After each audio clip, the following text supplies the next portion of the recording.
Assalamualaikum warahmatullahi wabarakatuh. Perkenalkan, nama saya Arinda Siska Trisnawati dari Universitas Sarjana Wiyatata Mahasiswa Yogyakarta. Di sini saya ingin menjelaskan materi mengenai mobilitas elektron pada semikonduktor.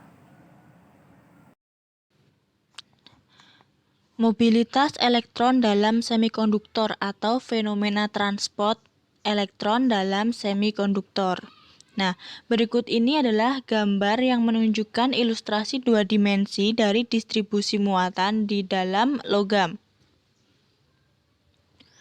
Bagian yang gelap menyatakan bagian yang mempunyai muatan total positif, berasal dari inti atom dan elektron bagian dalam yang terikat kuat. Sedangkan titik hitam menggambarkan elektron luar atau elektron valensi dari atom tersebut.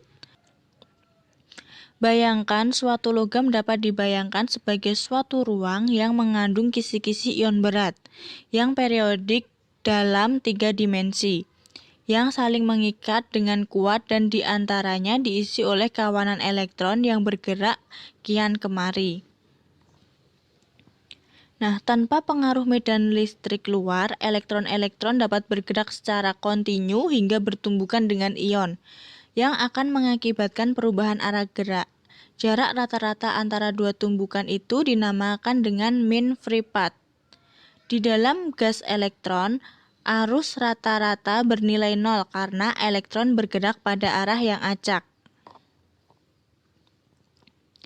Jika pada metal diberikan medan listrik E, elektron akan mendapatkan percepatan sebesar A sama dengan He per M, di mana He adalah muatan listrik, E adalah medan listrik, dan M adalah massa. Dan kecepatannya akan terus meningkat selama belum bertumbukan dengan ion. Namun, jika elektron menumbuk ion, elektron akan kehilangan energinya dan masuk ke dalam kondisi steady state dan mendapatkan kecepatan tertentu yang disebut dengan kecepatan drift, yang arahnya berlawanan dengan arah medan listrik. Kecepatan elektron itu dapat dinyatakan dengan persamaan V sama dengan mu E. Mu disebut dengan mobilitas elektron dengan satuan meter per volt detik. Nah, kecepatan drift standing state ini menjadi lebih dominan daripada gerakan thermal elektron. Gerakan elektron yang terarah ini menghasilkan arus listrik. Perhitungan rapat arus dapat dinyatakan sebagai berikut ini. Nah, jumlah elektron yang mengalir per satuan waktu bisa dicari dengan N dibagi T. Lalu besarnya arus listrik itu bisa dicari dengan I sama dengan Nh per T atau bisa juga dengan Nhv per L. Karena L per T itu adalah kecepatan, maka rapat arusnya bisa dinyatakan dengan J sama dengan I per A atau Nhv per La. Nah, jika N sama dengan N per La adalah konsentrasi elektron, maka dapat diperoleh J sama dengan Nhv. Dan di sini Nh itu adalah rapat muatan.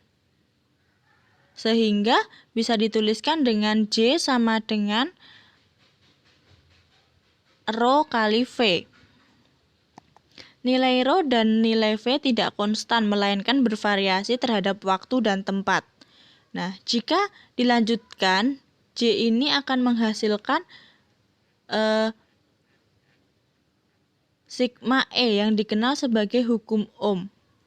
Dengan sigma sama dengan Nh kali mu. Sigma ini adalah konduktivitas logam. Energi yang diperoleh elektron dari muatan listrik E diserap oleh kisi-kisi ion yang menimbulkan fenomena disipasi energi dalam logam oleh elektron. Nah, kerapatan atau daya ini dihitung dengan Je sama dengan sigma E kuadrat. Nah, selanjutnya elektron dalam semikonduktor. Semikonduktor intrinsik adalah semikonduktor yang dibuat dengan metode khusus untuk meningkatkan kemurnian setinggi mungkin sehingga hasilnya bisa dianggap sebagai semikonduktor murni. Nah, gambar di bagian kiri ini merupakan struktur kristal germanium yang diilustrasikan secara simbolis dalam 2 dimensi. Sedangkan gambar bagian kanan adalah kristal germanium dengan ikatan kovalen yang terputus. Pada suhu yang sangat rendah, misalnya 0 derajat Celcius, struktur ideal pada gambar sebelah kiri bisa tercapai dan kristal berperilaku seperti insulator karena tidak ada pembawa muatan atau karir yang bergerak secara bebas. Sedangkan pada suhu ruang atau yang berkisar 25 derajat Celcius dengan energi sebesar 0,72 eV untuk germanium dan 1,1 eV untuk silikon, elektron bisa terlepas dari ikatan kovalen. Seperti gambar yang ada di bagian kanan. Elektron tersebut menjadi elektron bebas dan meninggalkan bekas. Nah, dalam keadaan inilah kristal memiliki kemampuan untuk melakukan konduksi. Selanjutnya adalah donor dan akseptor. Yang pertama adalah donor. Zat pendoping dengan 5 elektron valensi seperti antimon, fosfor, dan arsen disebut dengan donor atau pendamping tipe N. Nah, atom-atom pendamping ini akan menggantikan posisi sejumlah atom asli germanium atau silikon. Elektron kelima dari donor tidak terikat kemanapun dan dapat menghantarkan arus atau melakukan rekombinasi dengan hole semikonduktor intrinsik. Energi yang diperlukan untuk membebaskan elektron kelima ini dari atom hanya sebesar 0,01 eV untuk germanium dan 0,05 eV untuk silikon. Nah, penambahan donor akan menambah satu tingkat energi baru seperti gambar pada pita konduksi dengan jarak 0,01 eV untuk germanium dan 0,05 eV untuk silikon. Selanjutnya yaitu akseptor. Jika semikonduktor intrinsik didoping dengan sejumlah kecil atom trivalen, maka setiap atom doping akan mengkontribusikan 3 elektron dan menyisakan 1 hole pada ikatan kovalen. Nah, zat pendoping inilah yang disebut dengan akseptor atau ketidakmurnian tipe P. Jumlah ketidakmurnian yang harus diberikan untuk menimbulkan efek konduktivitas relatif sangat kecil. Misalnya saja kemurnian sebanyak 1 untuk 10 pangkat 8 germanium pada suhu 30 derajat Celcius akan meningkatkan konduktivitas sebesar 12 kali lipat. Penambahan akseptor pada semikonduktor intrinsik akan menimbulkan tambahan tingkat energi sedikit di atas pita valensi seperti gambar tersebut.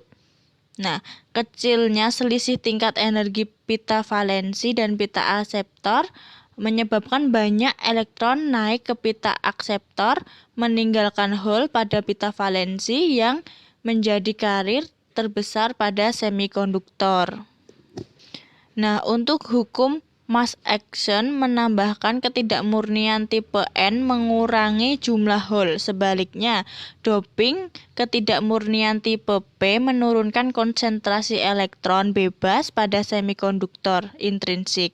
Analisis teori menunjukkan hasil di mana dalam keseimbangan termis, hasil kali antara konsentrasi elektron bebas atau N dan hole adalah konstanta dan independen terhadap jumlah donor dan akseptor.